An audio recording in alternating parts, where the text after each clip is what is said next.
Last 4 months और NEET 2026 aspirants, इन दोनों के बीच में सिर्फ एक ही चीज है, वो है जीत। वो किसकी होगी, नीट की होगी या आपकी होगी, या आप पे डिपेंड करता है, बिकॉज ये टाइम आपका है, आप इसको कैसे यूटिलाइज करते हो। So hello everyone, myself Pathan Farman Khan, final year MBBS student from government medical college Wanaparthy Telangana.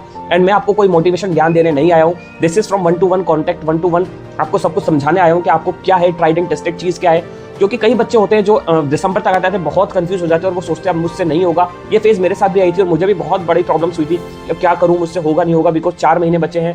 Don't worry, जैसा मैं बताऊं, अगर आप उस चीज को अप्लाई करोगे, डेफिनेटली आपको एक जीएमसी में, आपको गारंटी बोल सकता हूं कि आपको जीएमसी मिल जाएगा। Not for AIIMS, not for high top 100 rank, top 1000 rank, nothing. सिर्फ एक एवरेज स्टूडेंट के लिए एक एवरेज टॉक कर रहा हूं, because I was also average NEET aspirants. मैं कोई हाई फाई नहीं था, बिल्कुल पढ़ता था, याद नहीं होता था, क्वेश्चंस करता था, पर मार्क्स मॉक टेस्ट में मार्क्स नहीं आते थे। I was very confuse at that time in NEET 2022, but मैंने जो स्ट्रेटेजी अपनाई, ट्राइड एंड टेस्टेड, वो आपको मैं बता रहा हूँ। आपको बस वही है, उस चीज को फॉलो करो। और जो भी सीरियस स्टूडेंट है उनके लिए ये वीडियो है, और किसी के लिए वीडियो नहीं है। So if you are serious student, just subscribe my channel and follow me. So first of all I would like to tell you कि भाई दिसंबर आपका आ चुका है, ठीक है। अब बहुत चीजें आपको टफ दिखेंगी कि अब मैं क्या करूं क्या नहीं करूं, ठीक है, पर आपका इंपॉसिबल नहीं है सारी चीजें आपको करना। सबसे पहले आपको क्या करना है कि जीएमसी के लिए मैं आपको बता रहा हूं, पेन पेपर लेके बैठना और लिखना इस चीज को। First of all you have to take some hard decisions, मतलब सैक्रिफाइसेस आपको करने पड़ेंगे अगर आपको डेफिनेटली सिलेक्शन चाहिए तो। बिकॉज जब मैं अपनी नीट की प्रिपरेशन कर रहा था, मैंने वो सैक्रिफाइसेस लिए और मैं आज आपके सामने हूं और आप सबको मैं वो अपनी चीज बता रहा हूं। तो अगर आप चाहते हो कि आपको सिलेक्शन लेना है, तो you should have to do something different from others. देखो, रेस जो होती है उसमें गधा भी होता है और घोड़ा भी होता है। जीतता कौन है? जो तेज भागता है। तो रेस में तो 2.5 लाख, 12 लाख, 20 लाख, 25 लाख बच्चे बैठेंगे इस साल भी, बट जीतेगा कौन? सिर्फ वो 50,000 या फिर ओनली 10 to 25,000 जो स्टूडेंट होंगे, वही जीत पाएंगे और वही सिलेक्शन ले पाएंगे। रेस्ट अदर वापस तैयारी करेंगे या फिर उसी रेस में लग जाएंगे।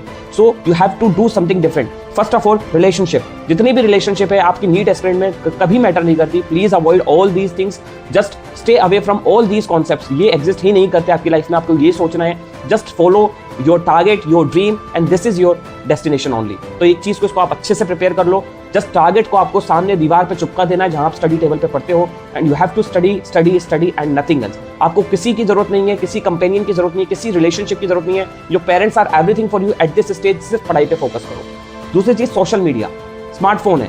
मैं आपको बता देता हूं, जब मैंने अपनी नीट की प्रिपरेशन शुरू की थी, मेरे पास एक भी फोन नहीं था। नोकिया का 1200 छोटा कीपैड फोन था, एंड मुझे गाने भी सुनने होते तो मैं सिर्फ उसमें रिंगट्यून सुनता था जो उसके फोन के अंदर इनबिल्ट आती थी। सो थोड़ा बहुत आपको सेक्रीफाइस करना पड़ेगा। You can't get everything at one place at one time. आपको थोड़ा बहुत तो अपने आप को एडजस्ट करना पड़ेगा। आपके सिलेक्शन के लिए चीज इंपॉर्टेंट होती है।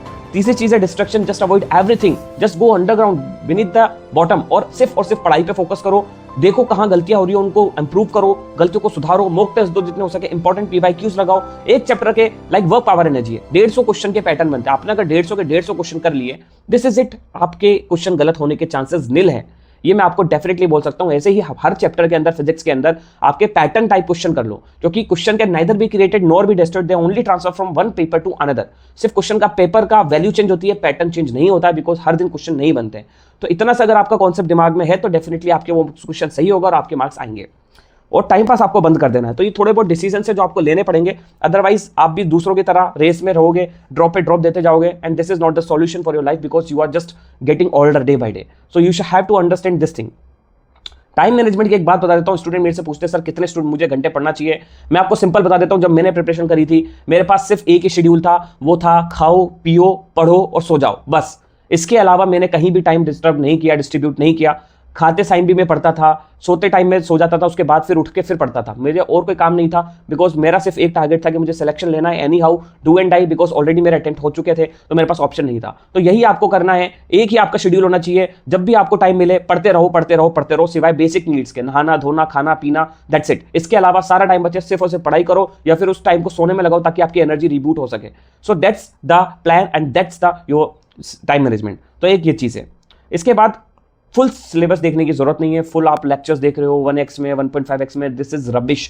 You don't have enough time to revise everything. आपको रिवीजन भी करना है, revision is the main thing. But आप गलती क्या करते हो, आप सोचते हो ये जो भी आपकी कोचिंग आप पढ़ रहे हो, ऑनलाइन ऑफलाइन व्हाटएवर, ठीक है, वो हर स्टूडेंट को लेकर चलती है, जो जीरो पे भी है और जो टॉप पे भी है। बट आप कहां पर हो, आप उस चीज को देखो, भाई मैं यहां हूं तो मेरे ये चैप्टर कंप्लीट है, why I should study this again in lecture hall या फिर ऑनलाइन लेक्चरशिप, नथिंग। आपको क्या करना है, बायोलॉजी में आपको चैप्टर आते हैं वो को नहीं करना है, आपको सिर्फ उसके क्वेश्चन प्रैक्टिस करनी है, क्वेश्चन प्रैक्टिस करके उसके एनालिसिस करो और उसके बाद आप अपना देखो कि मैं कहां गलती कर रहा हूं, किस टॉपिक में वीक है, और उस टॉपिक को आपको यूट्यूब पे पढ़ लो, कहीं भी पढ़ लो, टीचर से सलाह ले लो, दोस्तों से पूछो, बहुत ऑप्शन है आज के टाइम पे। तो आपको गधा वाली जो रेस है ना वो नहीं करनी है, ये चीज आपको समझते नहीं है बच्चे, सबसे बड़ी मिस्टेक यही करते हैं। और I am also giving mentorship for many student for NEET 2026 as well.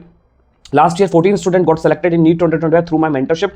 So जो भी student you have any doubt or query, you can personally contact on my Instagram handle or my Telegram channel. Link is in the description. I'll connect you. I'll guide you in any way as I do. तो ये मैं आपके लिए इतना कर सकता हूँ. So you just have to follow me and nothing else. तो हाई वेटेज टॉपिक्स में आपको फिर बता रहा हूँ, हाई वेटेज टॉपिक्स पे फोकस करो, कमांड करो, बिकॉज 13 से 14 क्वेश्चन, 12 क्वेश्चन, 14 क्वेश्चन यहीं से आते हैं। जेनेटिक्स है, मैक्सिमम टॉपिक्स आते हैं। आपको एक टारगेट सिक्योर करना है। फिजिक्स में 120, केमिस्ट्री में 150, बायोलॉजी में 320, ओवरऑल 590, दिस इज इट।